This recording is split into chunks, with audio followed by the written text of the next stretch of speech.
What's up, everybody? Welcome to another episode of the Entrepreneurship Sucks podcast. Today, we're going to talk about your phones. All right. Obviously, in 2026, we're more connected than ever, and somehow we're more distracted, we're more anxious, and we're more overwhelmed. So, what happens when someone decides to build a technology that does the opposite of that? Joe Hollier, our guest today, is the co founder of Lightphone, and he's leading that movement. With roots as an artist working with the Smithsonian, Nike, CNN, and Lincoln Center, Joe brings a completely different lens to what tech should actually do for us. This episode might actually change how you look at your phone forever. Joe, thank you so much for being here today. I've been looking towards this interview. How are you? I'm doing great. Yeah, thank you so much for having me. But as I was just sort of saying, it's finally spring in New York, so an exciting, rare week of unanimous kindness and joy. Um, so, so obviously, you're from New York, or you're living in New York. Are you from New York? I grew up maybe like 15 miles away in New Jersey, but Okay. then moved here right after high school. And even in high school, I worked internships here. I came on the weekend for skateboarding or shows. So I've definitely always felt really connected to New York City. I love it. All right. Well, I like to start every episode off the same way, but I do want to start at the beginning of your journey. But I always like to ask everybody at the beginning, what does entrepreneurship sucks mean to you? Well, yeah, I think even before the light phone, I've always been entrepreneurial. So it's a blessing and a curse. Everyone sort of sees it as this amazing thing that, I have this drive to start things. But as every entrepreneur will probably admit, starting things is easy and fun, but seeing them through is a test of character and perseverance and all the sort of cliches that you might expect. But, I think everyone assumes by being your own boss that you can just take off whenever you want or do this or do that. And I think for me, being an entrepreneur really means doing everything and wearing every hat, and usually being the janitor as well as the boss, as well as the, you know, uh, Yeah, so it's never really that luxurious as perhaps it might be made out to be. yeah, yeah. I love the entrepreneur's perspective on like not being told what to do and being your own boss and making your own hours. But any real entrepreneur who's actually in the game will tell you the hard part is turning it off. It's not living and breathing it 24/7 and actually having the ability to disconnect and have a life outside of your vision and what you're working towards. That's the real Yeah. hard part about it, right? Yeah, totally. And it's, sort of funnily contrasting to what we're trying to build at the Light Phone itself, which is a tool to help people very intentionally turn off Yeah, from the noise, whether that's work, social pressures, and what other yeah, yeah. things we find ourselves doing. Well, yeah, I want to get into the light phone for sure, but let's talk a little bit about your journey to where you are now. Um you mentioned growing up outside of the city in New Jersey, and but having a consistent back and forth with internships and skating. So tell me a little bit about that journey from I mean when the lights came on, right? Like your youngest memories of as a student and as a kid, and like how they kind of molded who you are today, as the entrepreneur and founder. Yeah, I think, I grew up in New Jersey with very Southern parents. My dad's a Cajun rice farmer. So it was a sort of contrasting thing of seeing kids getting presents and things that, my parents were much more conservative of those sort of things. So I think from an early age, I found myself mowing neighbors' lawns, shoveling people's driveways, just anything I could do for spare change because I wanted the things too that everyone else had, pizza money and whatnot. And, I don't say this with any disrespect to my parents. I actually think it's a virtue that was instilled because of that work ethic of sorts and appreciation when I actually finally got whatever it is that I was working for. Uh, And then, in middle school, I got really into skateboarding, and I think skateboarding becomes this really great gateway into all sorts of different creative mediums. We started filming ourselves, and this is even like way before YouTube and stuff. And then you're like, okay, well, now we have a little bit of video. We should make a name for ourselves. And then you're making a graphic and you're editing and you're learning about things. And you're like, we should put this on t-shirts. And I learned how to screen print. And then we're like, we should make a website as we got into high school. And so without even really realizing it, we had sort of started this skateboard company in high school. And, not that we were turning any sort of profit, but we had boards with our graphics on it. Nice. We'd had a couple of skate shops that let us put them up on consignment. And, it was really just a total outlet for our creativity, but also like, yeah, this way to kind of push ourselves. And, it sort of felt natural then that I would come to New York City and study graphic design at the School of Visual Arts and sort of take that kind of design lens that I was already sort of molding. And I continued, making and selling skateboards through college um, Nice. in New York City. After college, I think there's this sort of pressure of like, what are you doing with your career? And should you fall into any of these sort of avenues? And I really struggled with that. And found myself as a freelancer where, for a few months I might be making music videos. And I thought, okay, this is maybe what I want to do. And then I had an art show and I was like, actually, the fine art thing is really feeling like it's calling to me. So I was sort of just enjoying the freedom to kind of experiment with a lot of different, creative outlets at that time. And I think, a big part of that was keeping my financial expectations and needs as absolutely low as possible to give myself that flexibility so that, you know, I lived without health insurance for many years during that time and such. And then, sort of out of the blue, Google, ironically, of all companies, reached out to a bunch of the art schools in New York City about this idea they had for a program called 30 Weeks, which I ended up participating in. And they Okay. sort of had this hypothesis for the program that designers should be at the founding table of companies, and that some of the most successful and able to maneuver the changing landscape tech companies had designers as founders, and it wasn't this afterthought. It wasn't just like make a pretty logo, dress it up, put a ribbon on it, and like that's what graphic design is. They saw it as fundamentally a core aspect of a company problem solving for real end users. So, Exactly. I was skeptical but curious. It was kind of my first dive into the tech world, and it was in that program that I actually came up with the idea for the light phone. Oh wow. How long ago was that? So that program began in September 2014, and it was basically pitched as about like a school year length, so September through May of 2015. And we were really lucky that basically on a daily basis, the program was meeting founders and getting really intimate. There's only 12 of us in the program. These really intimate Q&As of hearing like how their journey went, when they took money, what were their pressures, what were their metrics of success, what were some of the levers that they had to turn at different points. And I think it was through their honesty that I sort of was able to draw some dots around this, main metric of success that so many of these companies had, which was retention. How many hours a day is someone spending on your website, or more often smartphone app? Because if you could make something sticky, there was a whole business model to be made. You could collect tons of data, so hyper targeted advertising, and you could scale it infinitely for free because of the software nature of it. So that was just kind of like the golden rule, it seemed, in Silicon Valley, at least at the time. And that's where, my sort of art brain sort of came in and said, well, hey, if I make some app to get to spend one more hour on my smartphone a day, is that actually what I or anyone else I know wants? Or am I feeling like I want to throw my smartphone in the river and move in a van and go off the grid forever? And obviously, both are sort of unrealistic. And I was like, how can we find some middle ground? And that's where we started exploring this idea of going light and sort of setting up an away message.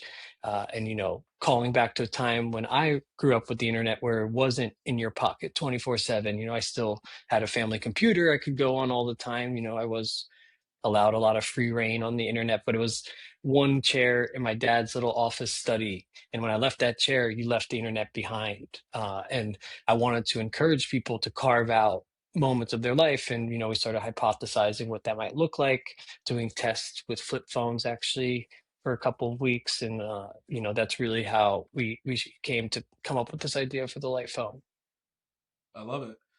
Yeah, and I totally agree with the there's I think there's two types of minds that are like the common denominator of a lot of great companies, right? It's either the creative or the engineering.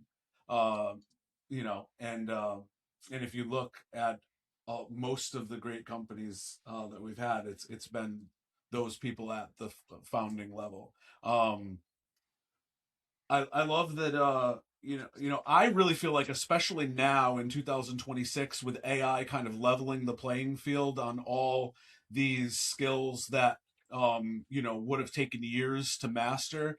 Now someone who's a teenager and just starting out, they can have that creative outlet at a much higher level, without such a large learning curve, or even maybe just it takes a lot longer for them to learn the skill, and then the excitement fizzles out for the idea that they had, right?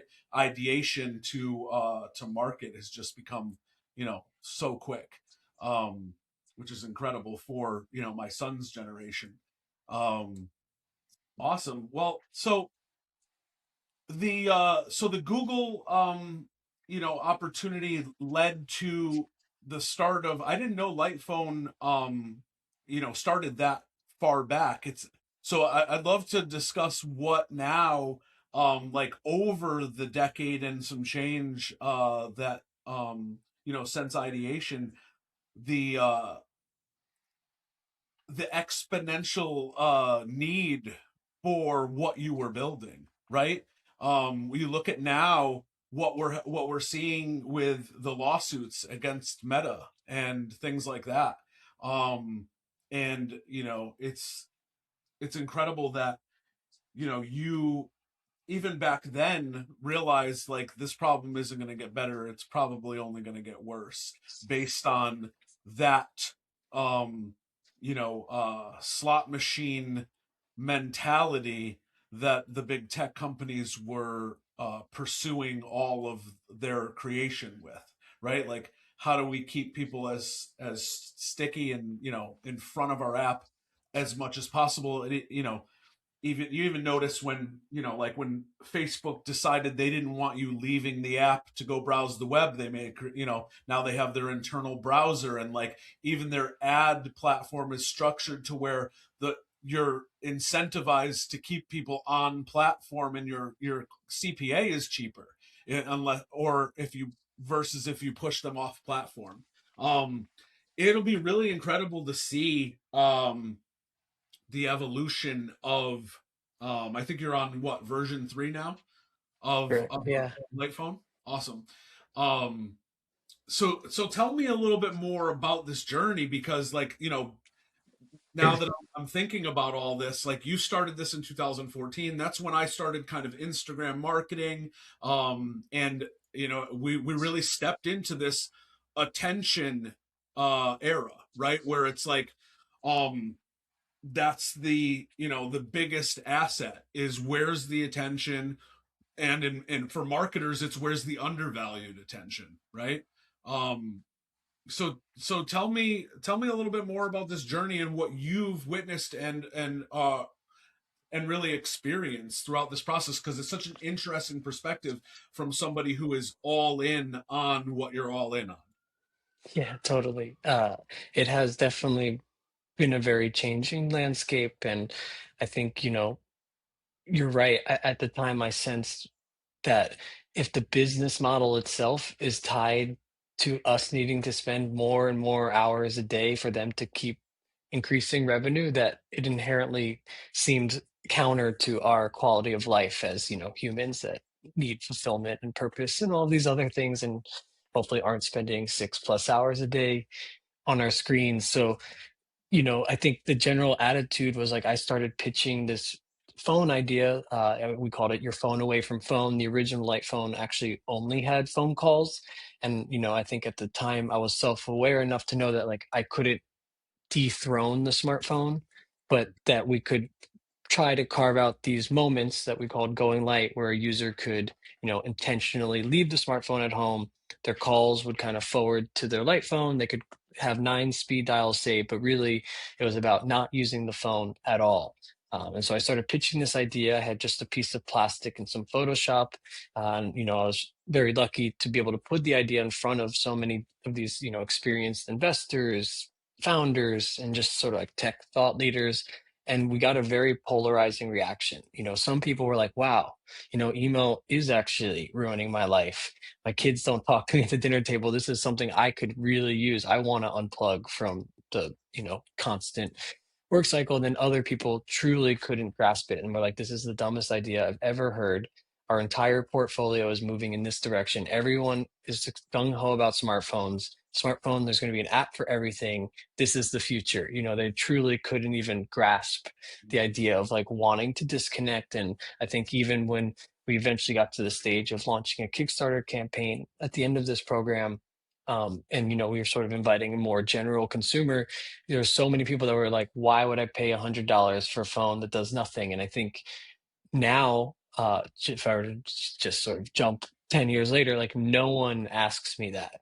They Yeah. say, oh my God, I wish I could, but, and obviously they still have excuses and hangups. And, we are still more tied maybe than ever to the smartphone for QR codes, and your child's daycare might need this thing, or baseball team needs that thing, or Ticketmaster, or, there's all these hurdles that you might encounter. But I think fundamentally at the time, some people just really couldn't, maybe they just gotten their smartphone and they're so excited about it. And they were like, this thing is like making my life so great. I'm never bored. I could just pull this thing out the second I'm bored, and I think, uh, year after year, we saw different instances of people starting to feel fatigued, frustrated, depressed, and whether it was like some giant data breach that Facebook did, that you're just like, God, I don't trust these guys, or the screen time feature came out on Apple, at least in I think 2017 or 18, and that was like, people kept saying, "Oh, yeah, people are addicted to their phones, but I'm not addicted to my phone." And then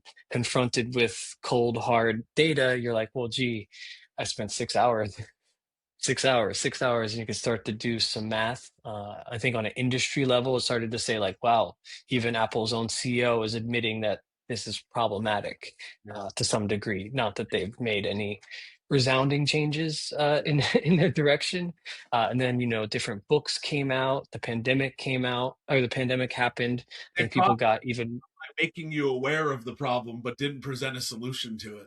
Yeah, of course. And at the time I was like, well, this might be the Marketing start of Apple making the best light phone and the end of light phone. But I was like, well, that would ultimately be good for the world. But, obviously they've doubled down on services and VR and sort of different directions across the landscape. It's only in recent years that we're starting to see other companies kind of like adjacent to light phone of trying to actually push people off, whether it's like the Get Brick device or sort of other small phone device makers, um, especially in like the kids space, like first phone space and stuff.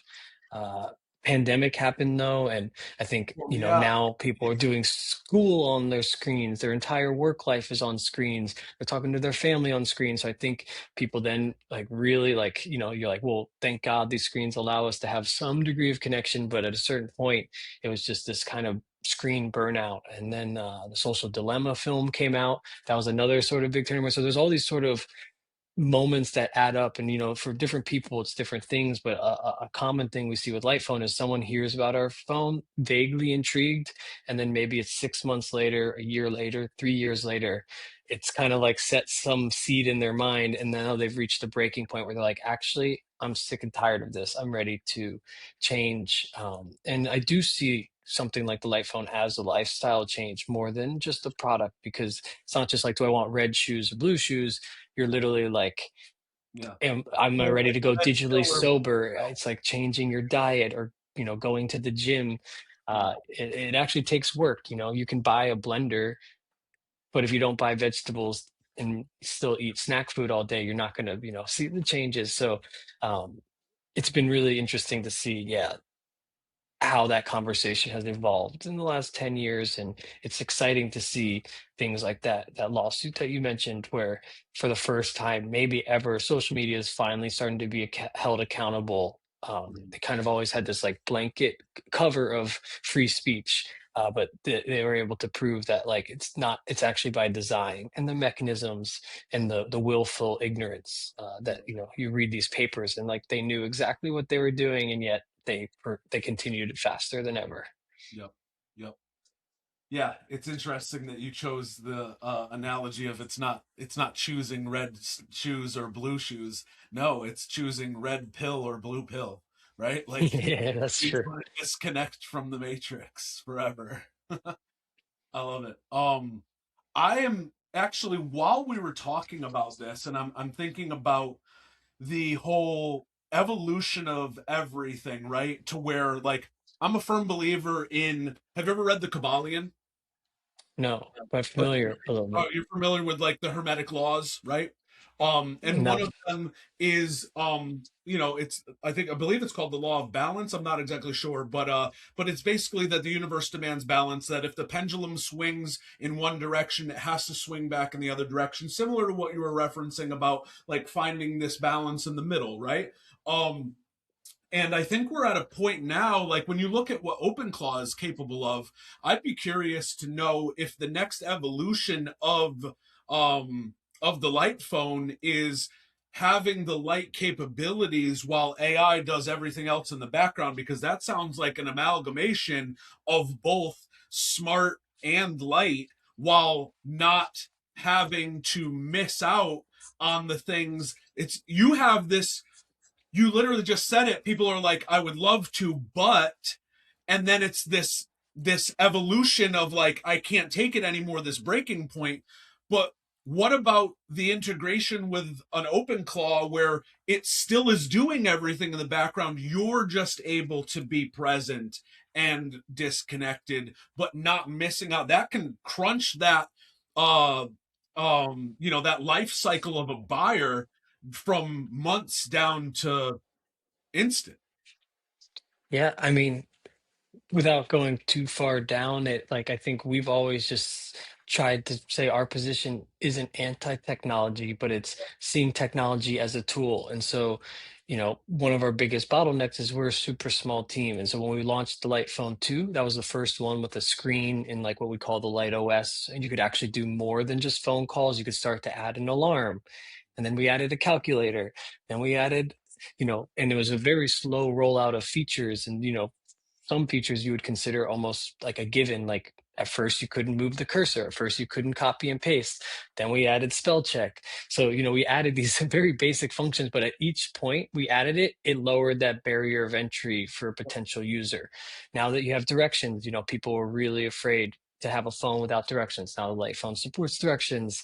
And so I think we're always working to add utility to light phone that is, aligned with the ethos of all of our, user privacy and other things, but mostly it's around intentionality. Like we never want you just opening the light phone because you're bored Yeah. and to then, get entertained in some way. So I think there is still like a slippery slope with some of the AI stuff of like, am I just going to be like using this thing because I can't sit with my own thoughts Yeah. for a few minutes? But I think, as a more general answer, it's like there's definitely utility that the light phone doesn't support today, and that's what we've been working to continue to add. Like right now, there's not a way to check the weather on the light phone, and I think we all agree that's a pretty nice thing to have on the fly. And people hack SMS things so that you can maybe even have a bot that you're SMSing or that tells you the weather, certain notifications for other, smart home stuff. And so we're always listening to user feedback. We do a ton of surveys and we're trying to see like what is the unnecessary friction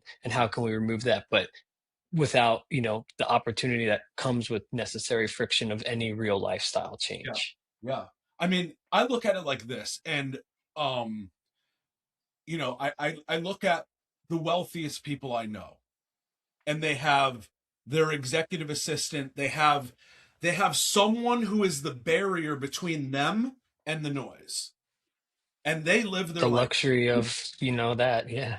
So I look at and this is me. This is the creative in me, right? This is me now. Like I want to brainstorm about like what this next evolution of the light phone could and should be. Maybe is being the barrier between you and everything that needs to get done that still allows for you to have your peace and your presence, right? So Yeah, it's totally. your AI executive assistant. So you're not getting 100 notifications a day. The AI is actually only allowing the cream to rise to the top so that you can stay CEO. You can stay mindful. You can meditate for an hour without interruption, right? Things like that. Yeah. Be I present with mean, your family. we've even from the very first light phone, we realized that like there is a luxury element to the idea of even going light. Like on one hand, we had celebrities that loved the light phone from the get-go because they had a personal assistant that could do these other things that the light phone couldn't yet do, especially the first light phone. And then on the other side of the spectrum, I remember meeting a homeless kid with my partner Kai, my co-founder, in New York, and he was needing a cell phone to try to get a job at McDonald's. And we were like, whoa, we make cell phones. Maybe there's a way we can help him. But when we actually like studied it and worked with him, we realized he had no technology. So actually a light phone, yeah, it gave him phone calls and he could maybe get a job, but an Android smartphone would actually serve him better because then he could get on Craigslist and actually start searching and learning. So there's actually this like luxury of like the light phone speaking to someone that has too much tech and is trying to now compartmentalize and scale back. And that like, it was a frivolous attempt at, being like pro bono to be like, we might give away light phones for every one sold or something. That was what was going through my head at the Yeah. time of like, maybe this is our way to give back. But I was like, actually, Oh, that's so not you were what they thinking more need. like a Tom Shoes business model. Yeah, I mean, it was just like an idea that Yep. sparked from Yep. that conversation No, of just like, wow, like maybe this is like a way to, bring actually, us all to a better equilibrium. is the guy the founder of Tom Shoes after he sold Tom Shoes for like 600 million, I believe. The he actually like went into like a mental health crisis and actually like almost like killed himself, and because he had this thing that he was building, and it was so there was so much fulfillment in it for him. And then but then once he sold the company, he went into this deep dark depression and everything. Ultimately he started the You Are Enough movement with Kid Cudi and a few other partners. But yeah, that was similar. Obviously Tom Shoes is one of the biggest one to one Totally. I mean, that was like the example we like used at the time, like, and then like Warby Parker maybe followed their suit a little bit and stuff. Anyway, that ended up not being our angle, but it did teach yeah, me that, like, the light phone is a nice tool, but for some people, maybe it's not enough tool. And yeah, it's like about the right tool for the right person and job and such. yeah, yeah, And even in those early days, like we actually had CEOs telling us, like, I'm used to my secretary buffering me, but yeah, now that I have a smartphone with me, there is no buffer because everyone can just email and ping and ding me.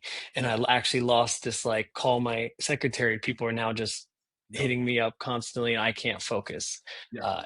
So that's exactly kind of to your point of That's that, the like, biggest advantage that I would have with the light phone, right? Is the compartmentalization, the only things that really actually require my attention.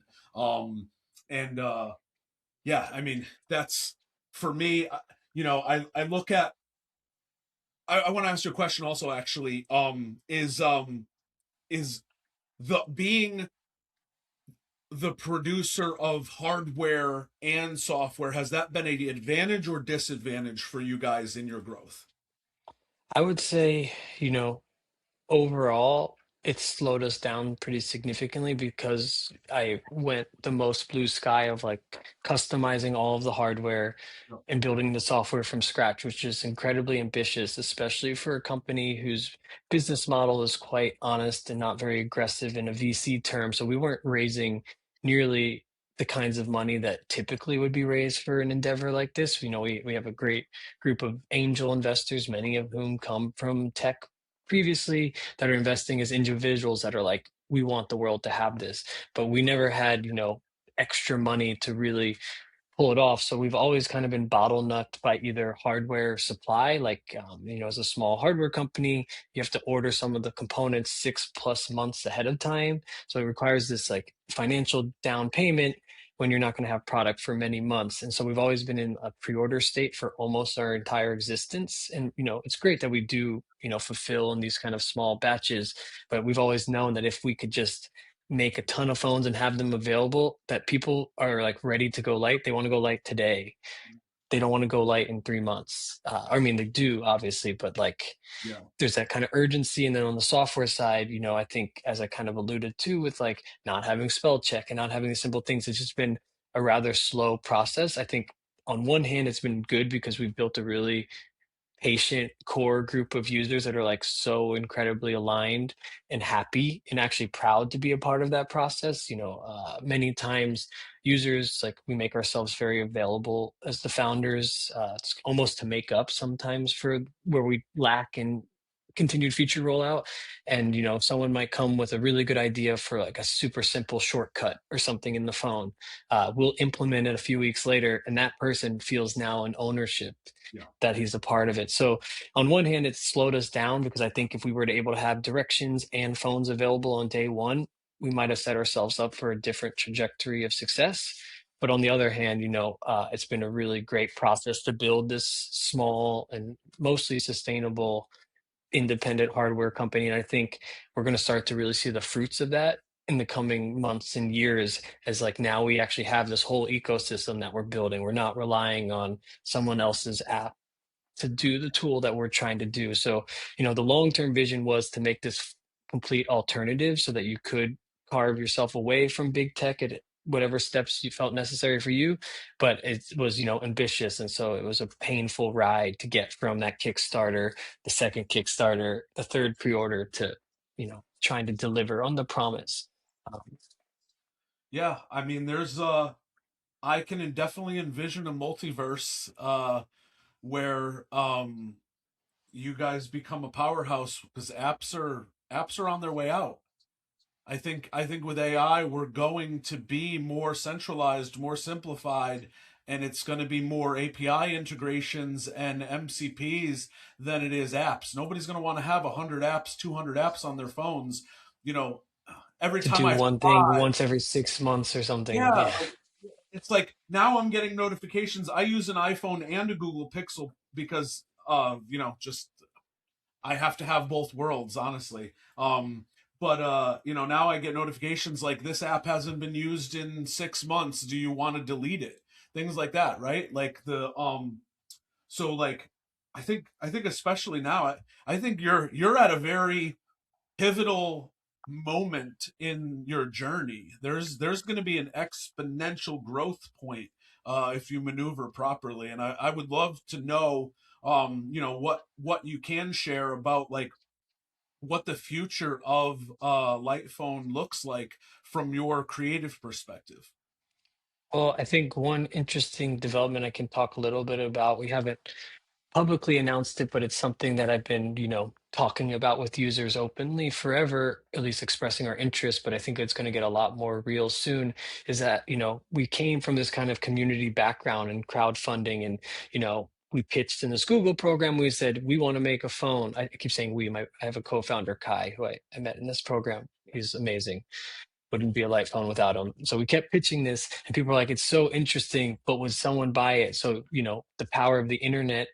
One of the things I love is there's this platform Kickstarter that came around, and I could say, "I have an idea," and if enough people put their $100 down, that's enough proof of traction, proof of concept to then get the supplier to be like, "Okay, there's something here," and then the investors to also step up and say, "Okay, there's something here as well." And so to go from that kind of community, literally getting us off the ground to like their continued feedback on both software and then on the hardware, the Light Phone 3 is a direct iteration from feedback from the Light Phone 2.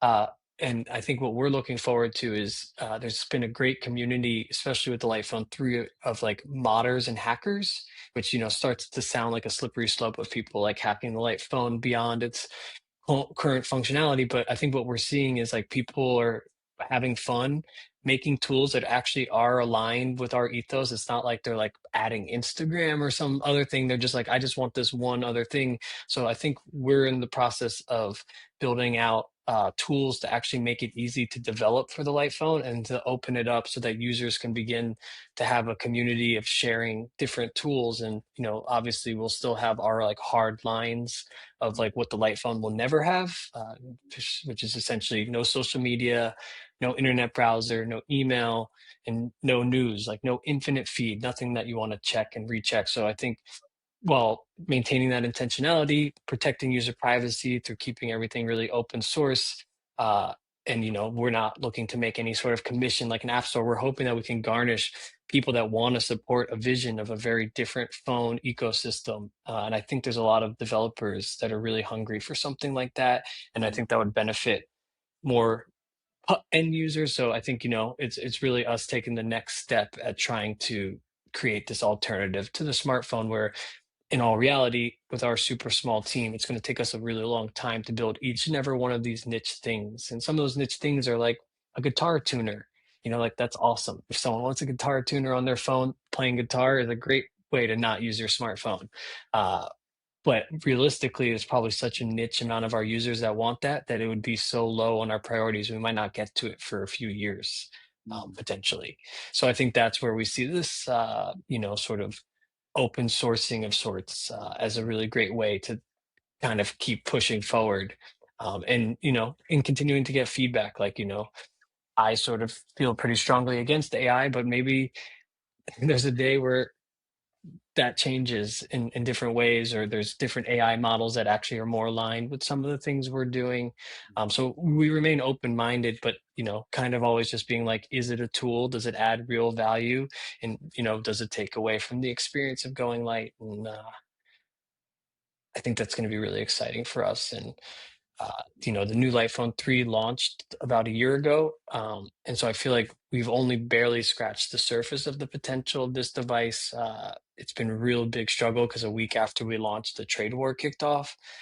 And so since that's settled some, I don't want to say for good, because I don't want to jinx it or anything.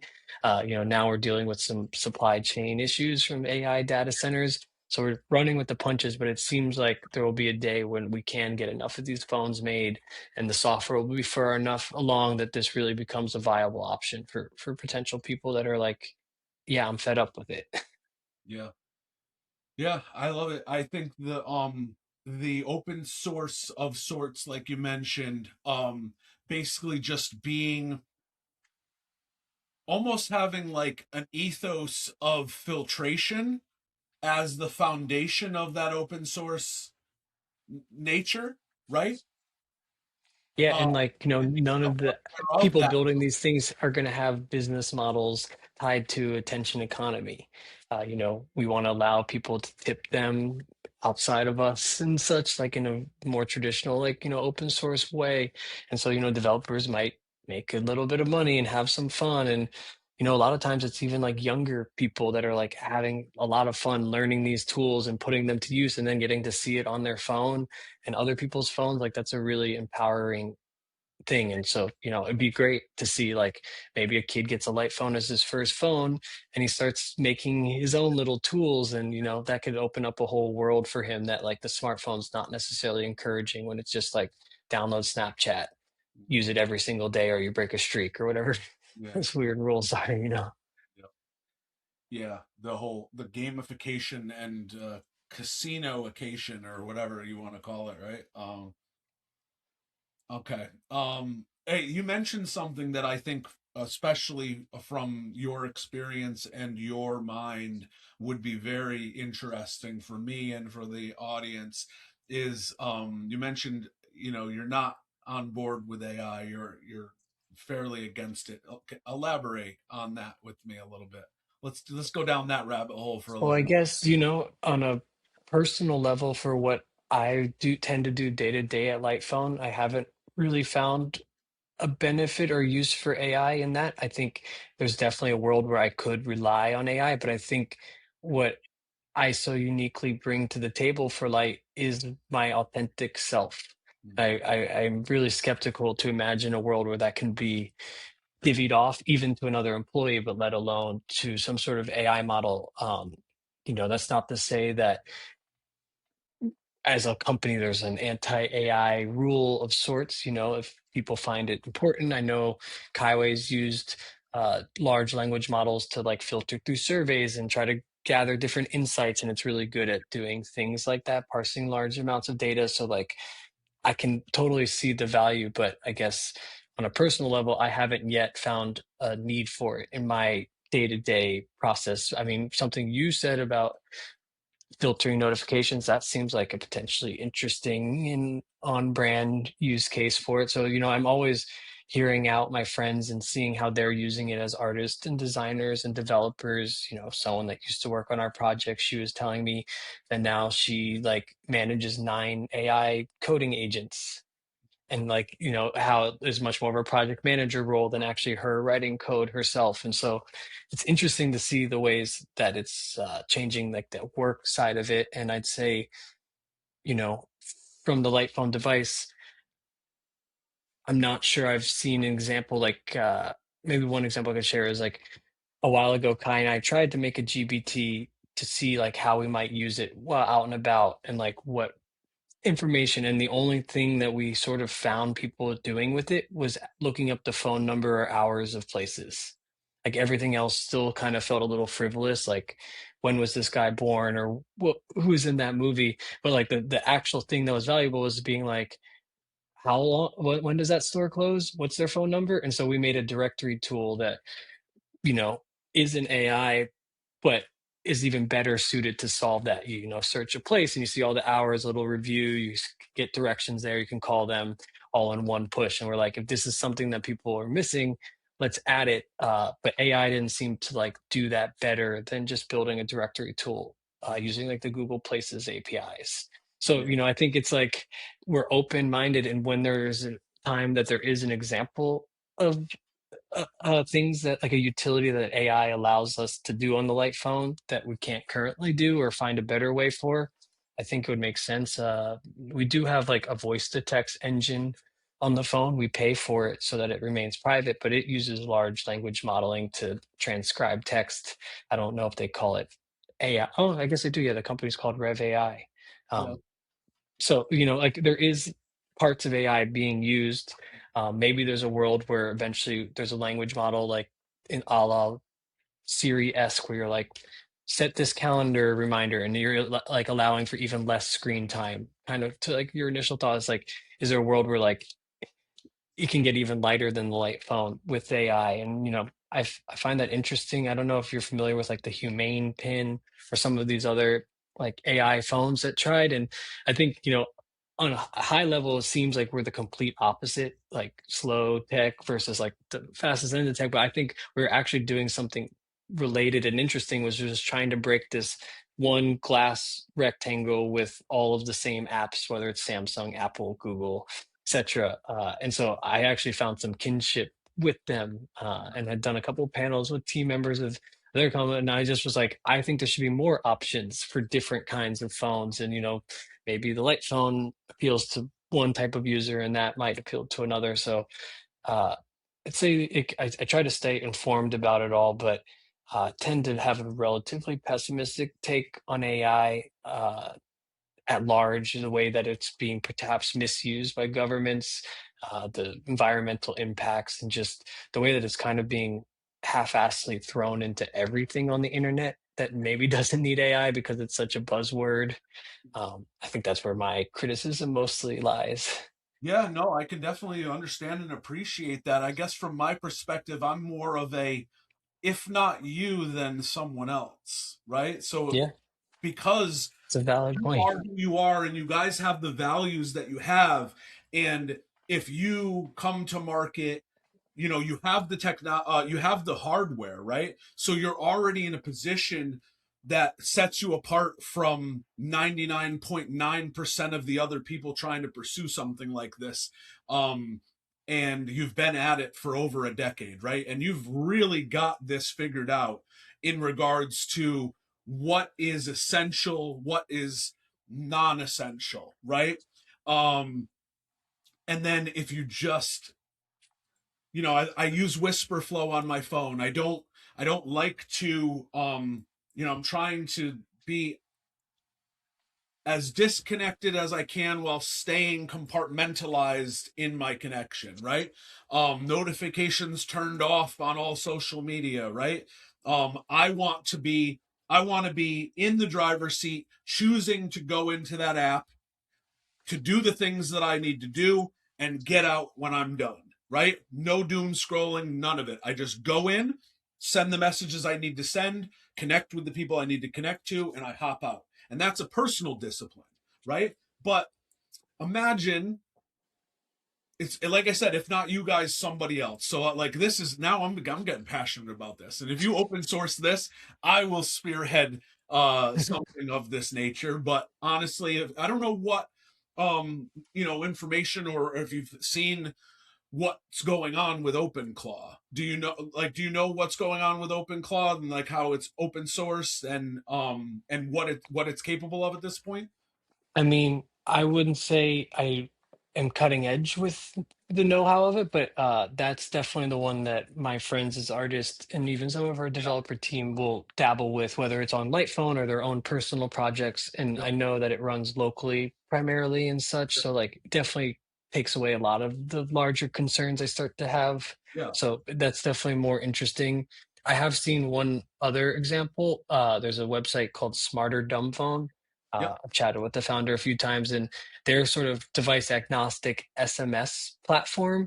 Mhm. But because it uses SMS, there's an inherent cost. So you have to pay a little bit of each month, and you get limited to, I think it's like 30 or 70, depending the tier, messages. Mhm. So like you can text the number as you would in a bot, and you get a pretty immediate reply, but you're not just going to start asking it frivolous things, having a conversation, making, you know, Yeah. it won't do anything. So that's been an interesting test, and I love that like that exists as a sort of third party thing that people can sign up for as they see fit, or if they're just like, we do get a lot of people that are coming in the last year that are just like, I'm so fed up of AI, please tell me your phone doesn't have AI. So there's Yeah. definitely like, this Yeah. balancing act, and Yeah. I try not to get hung up on the word AI and just always be like, are we building the best tool we can and using the best that technology has to offer without obviously watering down any of our ethos. And Yeah.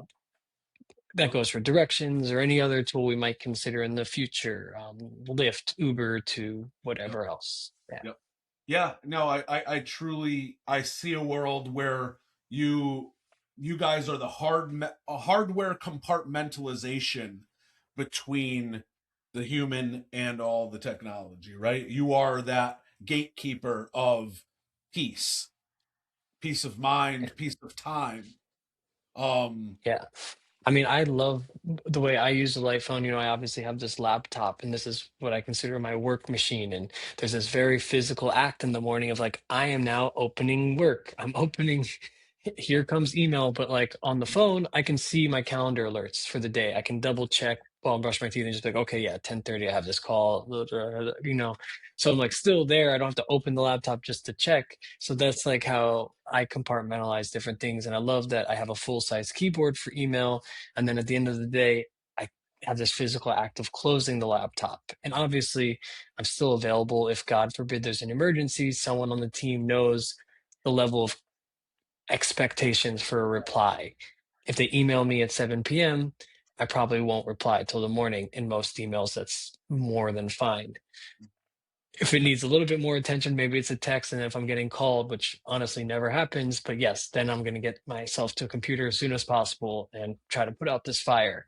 But I think when I was freelance before the light phone, so often you'd be like in a cab ride and you're like answering emails and you feel like you got this extra productivity, but like really, I'm yeah, just online thinking about work 24/7, and I'm missing out looking out the window and like actually having an idea. yeah, So yeah, yeah, yeah, that compartmentalization is so important.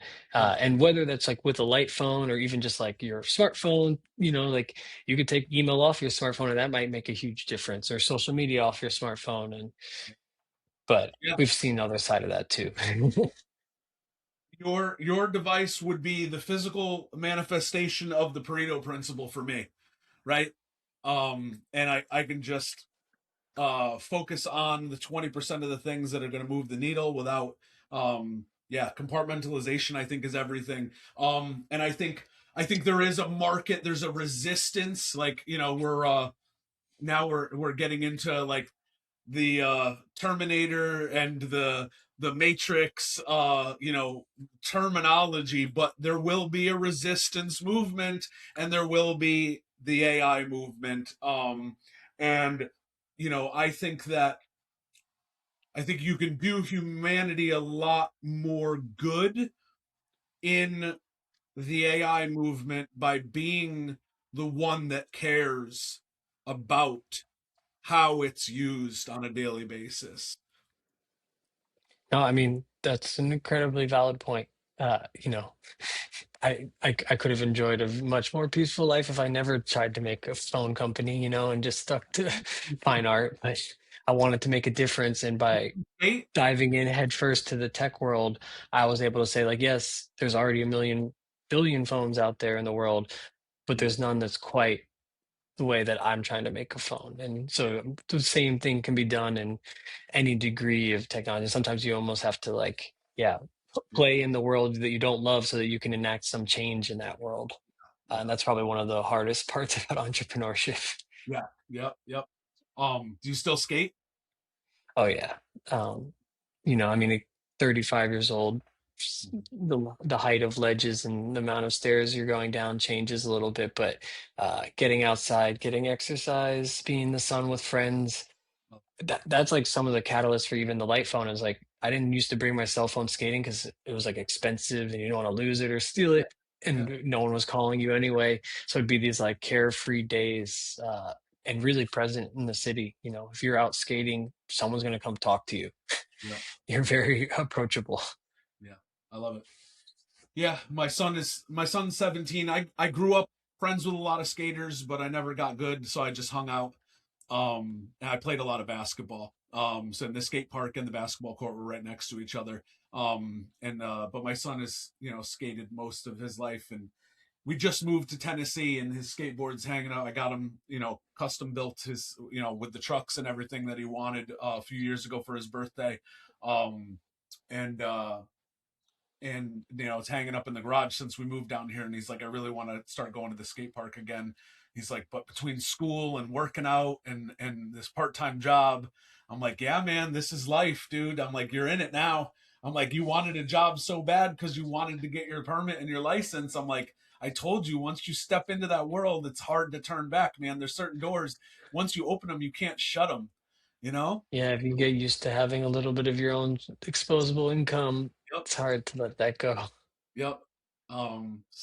But he's good, man. He went vegan at 6 years old. He's very self-aware and just like very, so he's he'll be all right.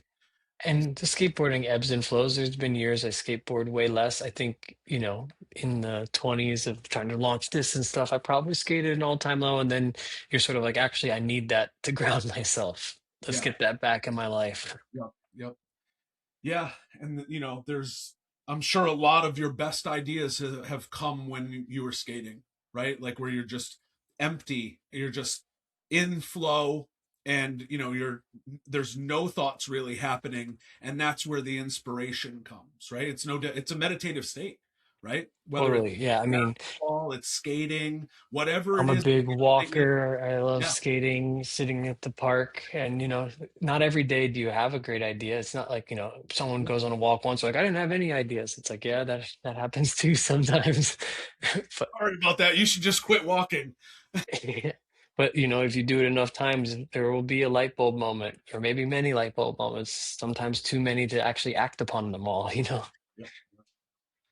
Um, I love it, man. So what I would love to talk a little bit more about, from your journey, like what have been some of the biggest struggles that you've been through on this journey? And who did you have to become? Like, those moments where you're like, I need to become something greater, or I need to dig deep and really grow through this, or I'm not, light phone may not make it.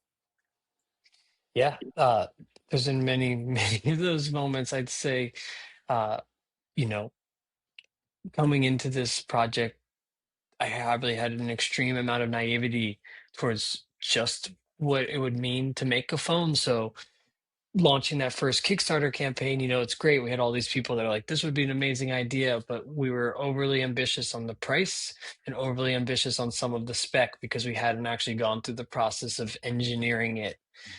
And then as you come to reality, I think we maybe projected like 18 days battery life might be possible. And it ended up being closer to 1 to 2 days battery life, which didn't necessarily take away from the going light nature of it. But, you've disappointed thousands of people that entrusted you with their money. And so that weight and responsibility to those people throughout the entire process has been one of the more personal and difficult things I've had to endure.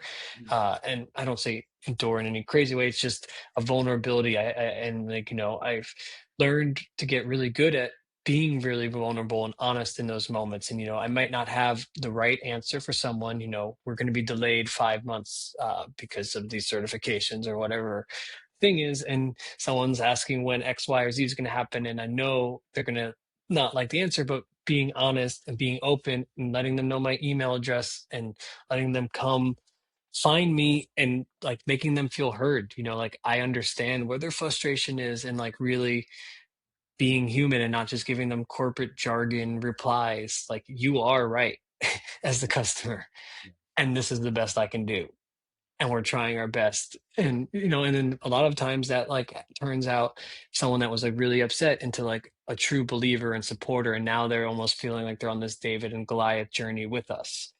So many, many instances of either delays or features taking longer or things not working as expected, or yeah, a lot of delays. That's been some of our hardest things because a lot of times the delays, I'm like even more frustrated than they are, like it's not like I'm just like being lazy and that's why we're delayed. I'm just like so disappointed that all the other partners and supply chain and people couldn't get it together. And now I am the one responsible to relay that. So I'm often the kind of middleman of information. And that's, a tricky emotional weight to kind of carry. And I probably have a people pleaser, like never wanting to disappoint anyone attitude. So it's amazing when you get an email that really working out for someone positively, but when you really let someone down that gets the phone and for whatever reason it really, you know, doesn't live up to their expectations, like I'll think about that person in the shower as I'm going to sleep. It's like those things really do stick with me, and I'm learned to get better and probably tougher skin around some of that stuff. But I also don't want to lose that vulnerability that makes me so able to relate. And that's a kind of trade-off that probably has consequences in my own personal health. you know um, but I think at the same time that's one of the strongest things that we have that I think larger brands, especially in the tech space, are so thoroughly lacking in: a face, a human person on the other side, and not just like an Elon Musk-esque like tyrant kind of guy, like someone that's like, I'm here, I'm using the phone, I'm with you, I'm one of you, I also want this feature. It's going to be a wild, boys. Sorry. um, And then, yeah, I mean, there's been so many instances where we are financially in existential crisis. So, you know, uh, we've always wanted to grow the team, but we've been hesitant because we just want to make sure that we can survive all these unexpected hurdles. Like when the pandemic first happened, we were in the process of closing a really big fundraising round, and it was the first time that we were sort of overbooked. And that would have been enough money to probably alter our trajectory pretty significantly. Pandemic hits, coincidental timing, that whole round dissolves because everyone gets, fearful of investing at the time. Supply chains all shut down. Then there starts being shortages of parts, and we're the smallest phone maker, so we're asking for 1,000 of this part or 2,000 of this part, where Apple's trying to order 200 million of it. We're obviously going to get kicked to the end of the road. So at each turn, we're kind of getting the short end of the stick, and we've definitely been looking at the potential of bankruptcy many times throughout the trajectory of this. And that's not to like sort of scare our users in any way or our employees, but it's just a reality you have to sort of learn to live with as an entrepreneur. I kind of related to how people in California are always like waiting for the big one. And I'm just kind of like, you're just not if, but when. And you just like live with this potential thing. And you're like, well, I guess I have my own potential things that I live with. Because, being an international hardware company, there's things that on such a global level that can happen so out of our control that could be detrimental. If we can't make phones by the end of the year because of this AI data shortage, that's going to put us in a really tricky position right now. We're just kind of keeping our belts super tight and doing everything we can to negotiate and fundraise and get bigger orders placed. But we're also just kind of up against that. Yeah. You mentioned, the pandemic, and it would be interesting to hear your perspective from your individual, unique experience and living and breathing in this space the way that you have. Um, what is your perspective on, um, I have this theory that the pandemic was, rather, whether we want to talk about whether it was orchestrated or not, I find, I'm a connector of dots, and I'm always curious, like what is the purpose behind certain things if they were planned. And you look at, like, why was Bill Gates so vocal in the pandemic? Why is Microsoft, being one of the largest investors in AI and open AI, were we being primed to be the the best possible user of AI with this whole situation? Yeah, I mean, I've never fallen to any exact belief, but I'd say there's a lot of curious unknowns. There's definitely a huge transfer of wealth upward during that time that, infuriates me as a regular tax-paying citizen. Just wants, a fair chance in the market. But yeah, there's a lot of things that are really perplexing about that. Yeah, well, you think about, like, just the disconnection, right? And, being inside, becoming as look at how much more dependent, like exponentially dependent on technology we've become post pandemic. Yeah, and I feel like there's even like a video of Sam Altman talking about like one of my best bets that I won was that I knew that things were going to shut down for the pandemic, and never quite understood what he really meant by that. Yeah, yeah, I was kind of like, how does that help anyone? You know? yeah. Um, yeah.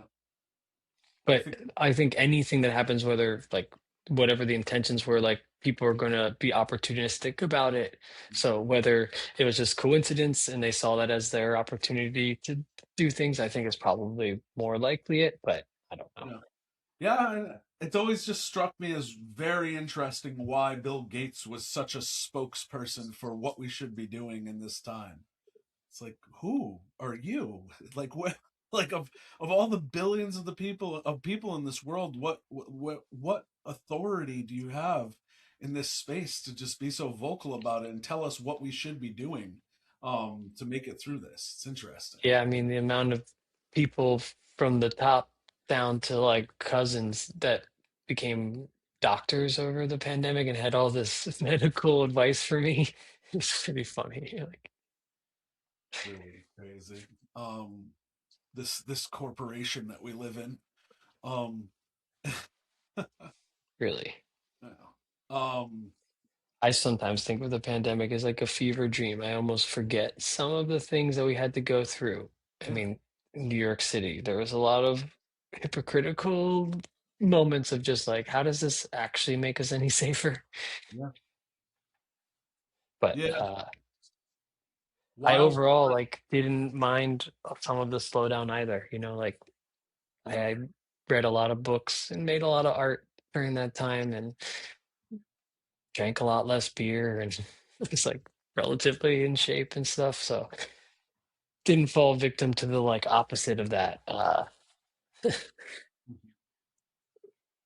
Yeah, it changed everything for everyone forever. I have twin daughters that were born right before everything shut down. So,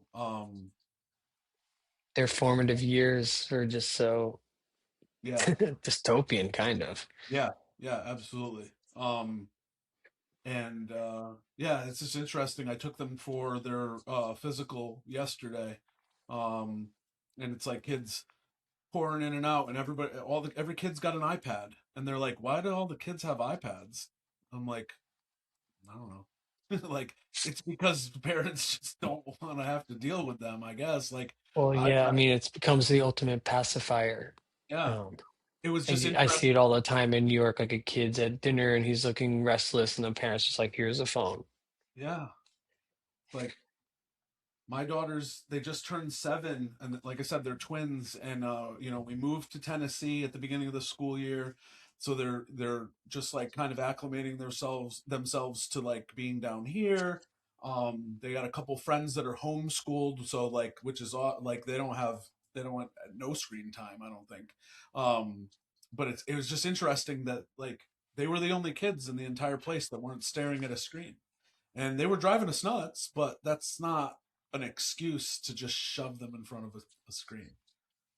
Well, good on you. I meet parents that are fighting similar battles all the time, and I don't envy some of the hard discussions. I talk to parents who are thinking about getting their kid a smartphone, and they have all these reservations about the internet, pornography, and creeps out there, and so many reasons to be concerned. But they also have this concern of like social stigma, like, is my kid not going to be a part of any of the intel? And like, Oh I well, don't envy this. I mean, that's tends to be my take, and that was my parents' take for damaging sure. anyway. All that social stuff is more damaging than it is, like, you know what I mean? Like And I I'd think the rather. studies that we just saw come out only confirm that with like Yeah, hard data. But it doesn't make it an easier decision. And parenting, I don't know. I don't envy a lot of the aspects of parenting. I see it as a no, worthy and noble and difficult thing. absolutely. It's yeah. I mean, it's not for the. It's the hardest job you'll ever have in your life.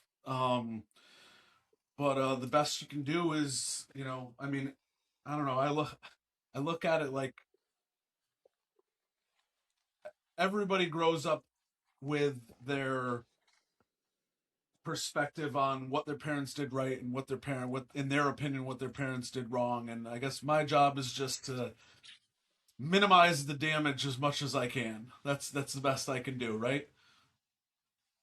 Put up realistic, healthy guardrails, and then also Be enough the light freedom to let bulb. them like make their own mistakes and stuff. I think if I give my parents credit for anything, it's like they maybe didn't understand my artistic and restless drives, but they also didn't curtail it. They kind of just let me run with it and skateboard. They didn't know what skateboarding was. They're like, "What is this thing you want to do?" I thought you'd want to play basketball. Yep, yep, yeah. Just trying to be the light phone of their life. Try to compartmentalize them from stuff, but still. I've definitely been something for them. Something like a headache. um well, I think you know this has been such a chill conversation. It's not really been like a structured interview, but I've enjoyed it a lot. I we still have a decent amount of time. I would love to talk about like, you know, anything that you think is important for the audience, to dig deeper into. I love to kind of just go down any rabbit holes with you that you see fit. um Yeah. I mean, I think, my head's just been so wrapped around the Light Phone 3 and trying to get it out there. And, we talk about different features and hurdles. Like one that's been really perplexing me is like RCS, and I don't know how familiar you are with this or not, but in the US, a lot of phones have started resorting to RCS smartphones, and it's sort of like this like paywall, not paywalled, like walled garden of Google. And if you don't have this Google certification, you can't really use RCS. And they've eventually allowed Apple to create their own, but if you're not Google or Apple, aka a smartphone, all flip phone, dumb phones, light phones sort of suffer from this. And then if you go abroad, WhatsApp has become the number one platform for how people communicate, to the extent that like carriers in parts of Europe or the UK actually don't even support group messaging or like photo sharing. They basically like no MMS. They say like you should download a third party like WhatsApp for that.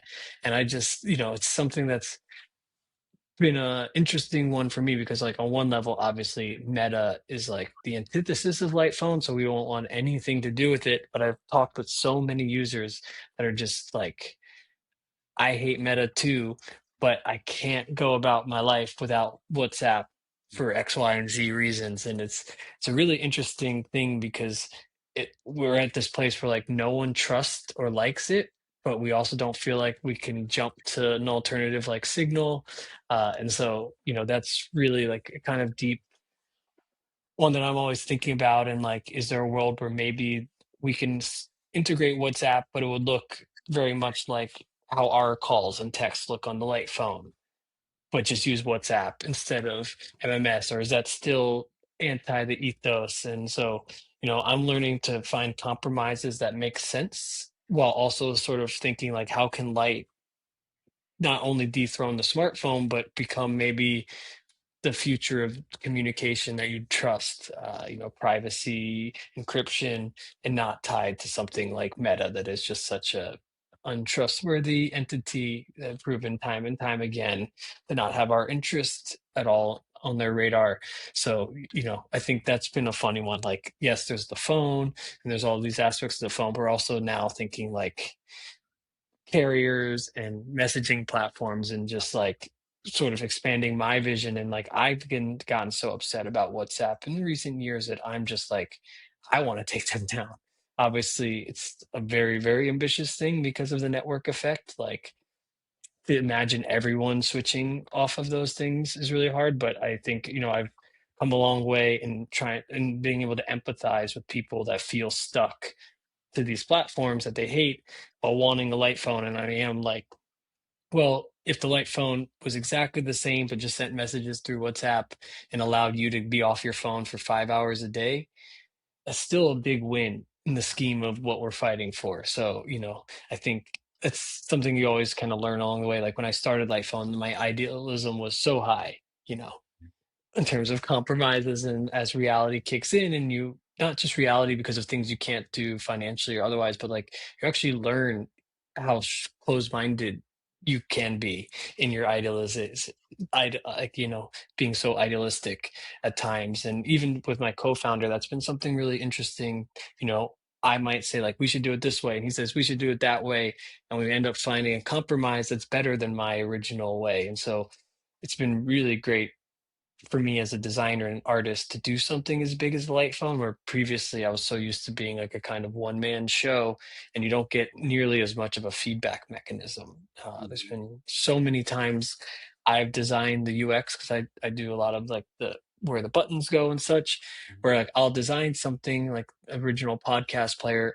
I don't actually listen to podcasts that much, so I wasn't familiar how people would be using it in and out, and I tried to project how I thought they might, and then sat down with some users and they're like, this is so annoying because every time I want to do this. And so I was like, oh, wow, made some changes, and they're really quick changes. And you're like, just because I designed it this way doesn't mean that's the right way. And one other example is like I had the send button on the light phone too in a really awkward place. It looked visually stunning, but you could hit it with your thumb way more. So we swapped it, and it was one of those things where like we allowed people to swap it back if they were so used to it. But 3 years in are admitting like this was a bad call. Enough people have emailed over the years that it's really frustrating that we should probably bite the bullet and change it.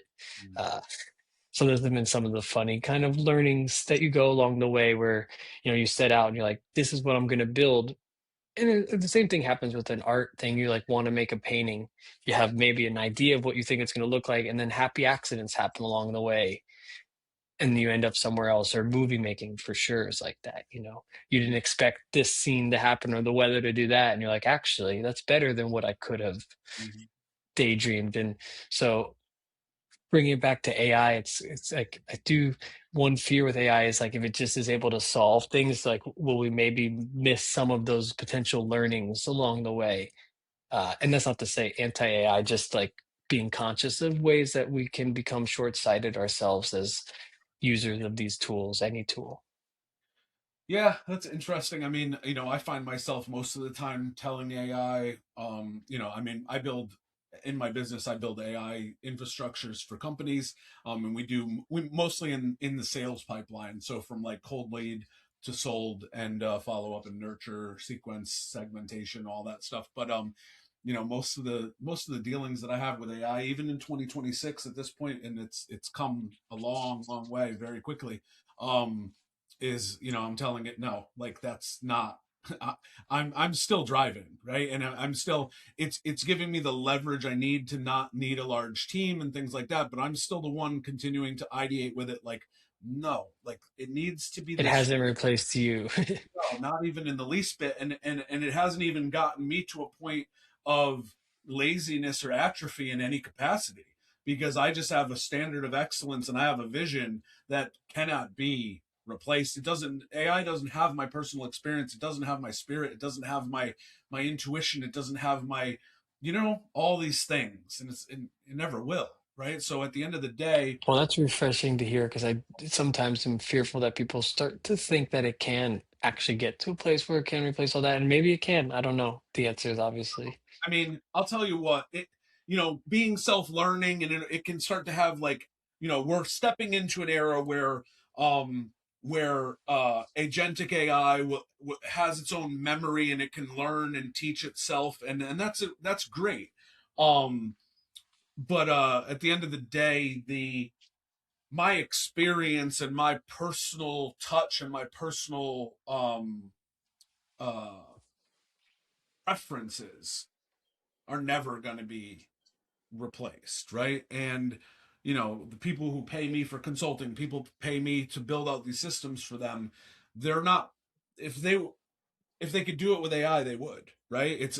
What they're paying for is my experience and my wisdom, right? There's a whole difference between knowledge and wisdom. We all know what that gap is, right? It's experience versus information, right? So yeah, I think I think that the creative element, it can do things, it can do amazing things, but there's still a person behind it telling it what it needs to do and how to do it properly. Um, the day the day that AI becomes its own founder and goes from idea to execution and scale will be an interesting day. But right now all we're seeing is the first solopreneur billionaire that built his company with AI from nothing. I think like $20,000 in an idea, right? And no team. Um, and that's just, you know, putting you as an individual a decade ago at a much greater advantage than you had Totally. in And 2000. even as a high schooler filming skate videos, the fact that digital cameras shrunk to a reasonable size and that there's editing software available on my dad's PC computer that I could start to learn with, like previous, you needed huge machines to edit video. Like it wasn't just something anyone could do. So I've taken advantage as an artist of the advance of technology at every step of the way. And AI in some ways should be seen no differently than Yeah. that. And Yeah, you never want to be looking back and find out that you were the horse salesman in the era of the internal combustion engine, right? yeah, it's true. Everything it, going with the flow, and creating your own. way in that flow is always going to be, at the end of the day, it is all of this stuff. Technology is bigger than all of us. It's always going to continue to move forward.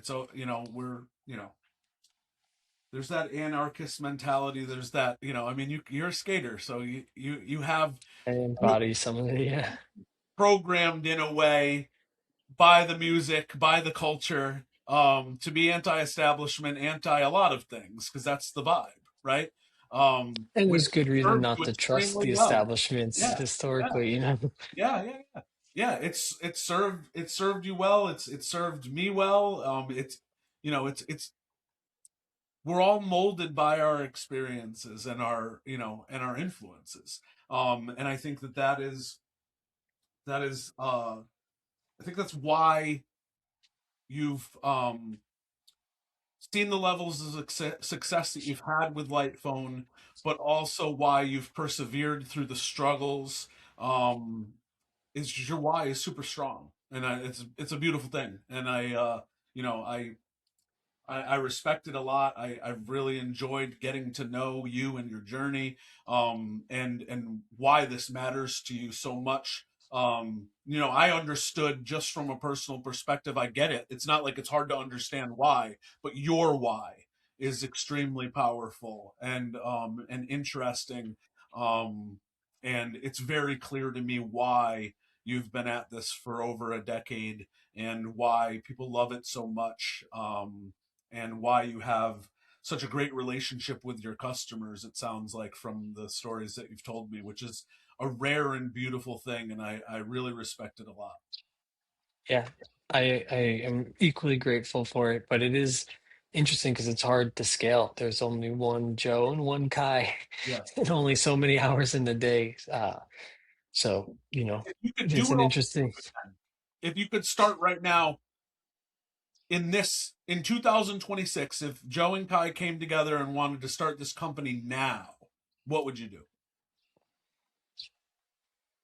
Yeah, I'm not sure. I'd say I'd have to really step back and think about where I thought we could add the most value and experience. In 2014, iOS, which was the predominant system for sure at the time, at least everyone we were interviewing, had so many restrictions on what you could do from a software level, where now there's like that brick where you can like brick a smartphone. And I wonder if we would think more of like a mixed phone. Like the original iPhone was trying to be your phone away from phone, and we sort of drifted to being like, well, we can only control so much on the smartphone. If we build our own phone, our own software, we can actually own that. But I wonder if there's ways now through third parties and otherwise to maybe, recapture that. But I'm not sure we would do anything too drastically different. I think, we'd still probably need to do a crowdfunding campaign because the hardware just has this really high R&D cost. To make one custom phone is about 3.5 to $4.5 million of what they call NRE, non-recurring engineering, and we had to get somewhere to prove that. And Kickstarter was it for us. Maybe there would be interesting other ways to try to get there now, but I don't know if anything would like drastically change in a fundamental level for something like the light phone. Uh, but maybe I would be more motivated to do something not exactly the light phone, like looking at the state of the world and like where I thought I could, using my unique sensibilities, impact the most change. And at the time in 2014, I was like, the smartphone is the thing I think I can poke at. It Yeah. wasn't that I thought I could destroy it, but I was like, there's something interesting to poke here. We can provide some alternatives and start to really open up a conversation about this. And I think the conversation was right uh, at the time. It's not like we're the very first people talking about the side effects of smartphones, but I think by bringing it into a product that really set the conversation off on a different trajectory. Like Sherry Turkle had been writing about it in MIT Press Sense about some of these problems, but like the average consumer isn't interested in reading that stuff. It's pretty, intellectually worded, deep research stuff. but you put a phone out with a price tag and says $100, all it does is phone calls. People have an opinion and they're going to talk about it. And I think that's been really inspiring as an artist to see how you can use commercial capitalism means to convey ideas. And one of the most encouraging things about the light phone is that our demographic is really wide ranging. Like the Bible Belt's actually one of our biggest audiences for the light phone. And then like after that, it's like artists in the cities, celebrities, outdoor enthusiasts, but like across demographics, geographics, political affiliations. Like it's really inspiring in a world that's so like divided with all these different echo chambers to see something where people are like, actually, we share this one value of quality family time, not wanting to, waste this precious life that we have because, all of us have only so much time. You can't buy it with all the money in the world. So the light phone's just saying like, yeah, it is the most precious thing. Please don't forget that. And it's so cool to see that resonate across such a wide potential world. Yeah. Yeah, I mean, I think about even my like I said, we just moved to Tennessee, and my son, it's a law down here that they can't have their phones out in school. Um and so we're like talking about it and laughing about it almost to the like I'm like I totally respect and understand it, but like I'm like I'm like Trevor, do you understand, like, can you imagine, like, the police are involved? Like, do you imagine getting arrested for using your phone? Like, think about that Yeah. for a second. It's the law now. The police are involved. Yeah, it's tricky. We talk about this a lot because I'm sort of adjacent from a lot of policy-oriented groups of activists, and it's really, really hard to police the tech companies themselves because of different free speech things, and like even if you try to like attack how the algorithm's designed, we're ultimately a free enterprise society. It might be an aggressive and predatory business model, but it's not necessarily illegal. Uh, and it would be really hard to make it. And so then you can try from a ban level and like banning phones in school, but that also feels really like, authoritarian and sort of also like two steps behind. And so yeah, I don't have an easy solution, but I sort of always, with whatever problem I sort of see in the world, never thought that the government was probably going to be the vehicle to come save the day. And that, like, I'm always saying, like, we can't save everything, but you can change your life. And maybe you might inspire others to follow suit. But like, if you're not happy with the way that you're interacting with all of these platforms every single day, try something like a light phone and you might find that it changes you. And obviously, that doesn't mean that Facebook's now lost 3% share value because you're not on there. But maybe if enough of us start to move, then we can see some of the changes. But I don't know if I've ever been one to believe that the government can do that. But on the other hand, it's been inspiring. We're seeing more and more Gen Z interested in the light phone or dumb phones in general. Um, on their own accord. And I think that's when we're going to actually see the change. Is that when the people actually say, like, actually, we don't like this anymore. This isn't a good deal for us. What's happening? you know? Yeah. Would you say Mark Zuckerberg is your arch nemesis? Yeah, probably in like the most simplistic Yeah. terms. Interestingly enough, what's his name? Is the guy who plays him? It's like what, Jesse something? Yeah. Jesse Eisenberg, the guy who plays him in The Social Network. He also plays Lex Luthor, and you actually look like the good Lex Luthor in the movie Hey, before he became bad.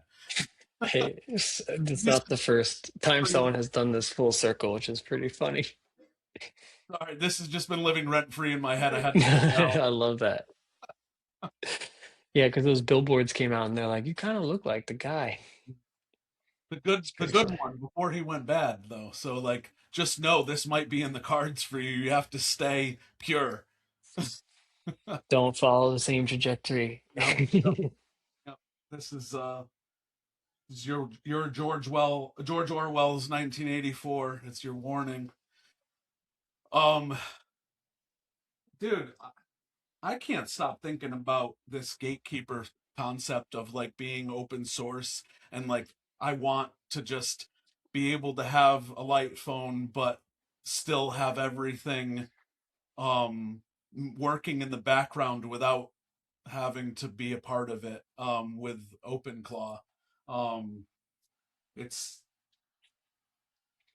I think I mean, it's people have hacked these things onto the light phone, and it's not necessarily that we encourage it, but we definitely don't prevent it yet. And I think what we'll be announcing later, even this month, is really just what our plans, our kind of manifesto and our intentions are. And I think on one hand, we're going to embrace developers and make it a lot smoother to get into a developer mode and hack it however you want, while also simultaneously like locking down the phone a lot harder so that if someone like a parent doesn't want their kid to have any of that access, we can more confidently promote it in that regard. And then for the average user who doesn't know anything about code or whatever, there will be these tools that we can vouch, the community can vouch for and say, like, they're not sketchy, they respect your user privacy, and they might allow you to use the light phone in an easier way as a daily driver. And there'll be some interesting conversations as people start to build tools that start to cross some of and touch upon the fence. Even when it came to adding podcasts on the light phone, there was some degree of debate of like, is that not just entertainment and like taking someone out of their life? But I think the way we design the tool, you have to be so intentional about which podcasts you're even allowed to listen to on the light phone ahead of time, that we tried to prevent it from being this like on board, let me just discover something, and instead like I'm gonna go work in the yard and listen to two podcasts, and that's actually a much different thing than being on social media for 3 hours. A completely different cadence and pace of information overload and such. yeah, for sure. So we're always kind of coming up against what we set as our moral idolizations, and then being pushed and pulled by our users. And I think one of the most important things that kept the light phone the way it is like knowing when it's not the right phone for a user. A lot of times people email in wanting X, Y, and Z in a phone. And instead of us trying to sell them on why they should get a light phone, we're like, actually, have you heard of this phone? It's Yeah. kind of exactly what you want. And even though they didn't become our customer that day, that sets a good precedent and good faith. And maybe in a few years we'll have a product and they're like, I like the brand. They didn't try to Yeah. coerce me into a sale knowing it wouldn't be what I wanted. Oh yeah, I'd much rather disqualify someone and refer them off somewhere else, than talk somebody into a sale and have them end up being disappointed with that decision. And most of the time, we end up disappointed with them as a customer as well. It's like, well, we So set lose ourselves up lose, for yeah, that. Yeah. exactly. And it's such a much stronger relationship builder. A lot of the clients that I've disqualified and referred elsewhere, they've either come back when they were a good fit, or they've referred clients to me just out of the gratitude for me not trying to sell them on something that wasn't good for them. And it's so common in capitalism these Oh, days to be sold and game, oversold, and game. it's offensive. It's just kind of like I tend to believe that consumers are a lot smarter than maybe marketers generalize, and that they can sniff BS way quicker and all of this. So I'm very conscious in my outreach. We don't do any paid advertising, but like any outreach we're doing, that like if I heard this from a company I liked, would I be cringing and trying to at all cost avoid that, almost to a fault, because it is true. If we send more newsletters, we do get small upticks in sales, but I'm not here for small upticks in sales. I'm trying to build a company that people love and trust for years to come. Uh, Wherever technology swerves, that they can trust that light is always you know, charging money, because we are a business and we're honest about that, where, Facebook is free with all the strings attached. And that was our approach, is like, we're going to build a company. We'll be as transparent as we possibly can. Yeah. We can create these tools. They have hard cost. How do we, if this is the world we want to create, an alternative to the free model, the attention model, the surveillance model, it's a back and forth with customers. Yeah. Yeah, Facebook is free. That's a yeah. It's like, so are the drinks at the casino. Yeah. I mean, that's actually so funny. So, um, man. Question I like to ask people usually towards the end is, excuse me. Um, sorry. Um, Everybody who's had any level of impact on humanity after they're gone, there's usually one quote from them that kind of withstands the test of time, is kind of their legacy for anyone. If you Google Abraham Lincoln or right whoever, right? So what would you want your quote to be? It's so tough on the spot. But I guess if I were to try to think of something that I will never regret or drift from, it'd have to be in the vein of just like try to exercise kindness wholly and totally in your life. And I do believe that if you do so, you'll realize that like things and people in the world are much better than maybe the bubbles will have us believe. Mm, Uh, you might get burned, people might be sharks and stuff, but the positivity far outweighs those few instances. And so, yeah. at everything I do, whether it's light phone or just, ordering a coffee, helping a stranger across the street, taking care of neighbors, it's just like kindness is the one guiding thing, and honesty is the best policy also. I don't know. They're so cliche, but I feel like those are the only ones that Yeah, I will mean, last the test of time. yeah, they're cliche for a reason, right? Um, it's funny because your quote is kind of a version of something I was talking to my son about this morning on the ride to school. I drop him off to school every morning, and we were listening to Fabulous, and something he said on the song was, "I'll never let you assholes make me a piece of shit," and I was like, "That's pretty funny." He's like, "I don't It's get it." And I'm like, he's saying that no matter what anybody does to him, he'll never let it change him and who he is and how he treats people. And he's like, wow, yeah, he's like, that's really hard. I'm like, yeah, it's really hard not to get rage bait into that, and yeah, let yourself, yeah, be someone that you're less proud of. yeah, love it. Well, listen, I think we'll wrap it up here. Where can people find you? What's one of the things that you're excited for that people can look forward to hear from Lightphone and you in the future? Um, Yeah, so we are, we don't have any physical stores I can send you to just yet, but thelightphone.com, Light. We're also on the various social media platforms at the Light Phone, Twitter, Instagram, etc. Um, Sign up for our newsletter. We will not spam you. We send it very regularly and only if there's significant updates. But emails, like probably how we mostly communicate with our users. I sort of mentioned some of the SDK stuff that we'll be rolling out, and that's going to be exciting. We are going to start having phones in stock sooner than later, and we are even talking about launching a new product later this spring, early summer. So some exciting stuff coming out the light wheelhouse. It's been a little bit quiet of a year because we were just going through all these hurdles. We didn't have too much to say. So I feel like we lost some of our perceived momentum, but everything's been brewing under the hood and we can't wait to come out swinging. 2026 has been a really great year for getting back on track for Light Phone. yeah, I love it. Well, Joe, this has been an amazing interview. It's been great getting to know you, your journey, and everything that we've talked about today in regards to like the mission and the journey has been awesome. It's been truly a unique experience. Thank you so much.